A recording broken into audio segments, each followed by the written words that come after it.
Finally আমার কর্তাদের group গত সোমবার রওনা দিয়েছে কুম্ভ মেলার দিকে, মানে প্রয়াগরাজ, যেটা এখন বিশ্ববিখ্যাত চলছে যে মেলাটা 140 বছর পর। কি যোগ এসছে আমি সত্যি জানি না। তো 29 তারিখে যে যোগটা আছে সেই দিনকে ওরা স্নান করবে, তার জন্য আজকে সোমবার যাচ্ছে।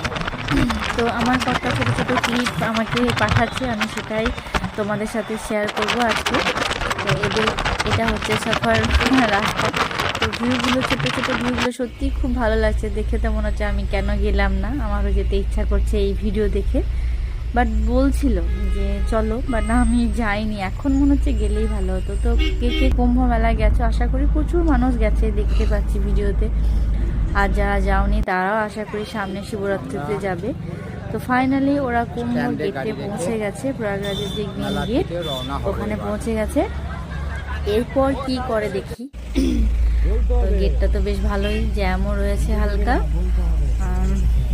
দেখতেই পাচ্ছ তোমরা। তো ফাইনালি ওরা এবার মেলার দিকে ঢুকে যাচ্ছে।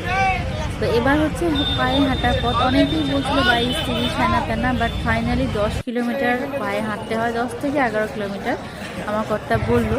আবার বাইকও আছে, বাইকেও যেতে পারে। আবার রোড, মানে যেগুলো লাইন বাস, সেই বাসও নাকি আছে, ওগুলো একটু জানতে হয়। তো ফাইনালি প্রচুর হাঁটাফাটা করে একদম মেলার মধ্যে পৌঁছে গেছে। তো খাওয়া দাওয়া নিজেদেরকে একটু ব্যবস্থা করে নিতে হবে আছে, কিন্তু প্রচুর লোক, যেহেতু কালকে স্নানের যোগ আছে তার জন্য এত ভিড়। তো সারা রাত এভাবেই মানুষ সারা রাত কাটাবে, তারপর 3:30-4টে নাগাদ সব স্নানে যাবে। তো এখন দেখছি ভালোই কষ্ট, আমি তো যেতে পারতাম না, থাকতেও পারতাম না। তো এই কষ্টের মধ্যে এত ফল, মানে ভগবান যেন সবাইকে দেয়, সবার মনের ইচ্ছা পূরণ করে।